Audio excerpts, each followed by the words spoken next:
Hello everyone, welcome back to the channel. In today's quick video, I'm going to show you exactly how to fix FordPass application not opening in 2026. So first of all, in order to fix this particular issue, you will have to close your FordPass application completely. After that, you need to remove it from the recent applications and open it again.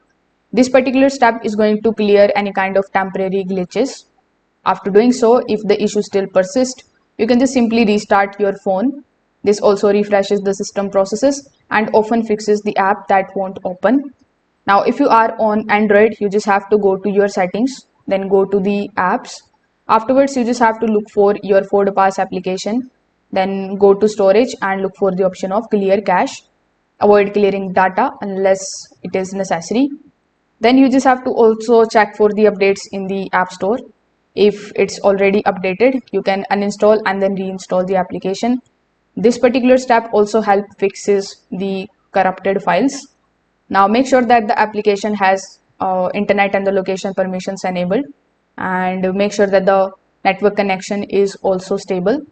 So you can try all of these methods one by one and see if your FordPass application is now opening successfully again. So if this video helped you out, make sure that you like this video and subscribe to the channel. Thanks for watching.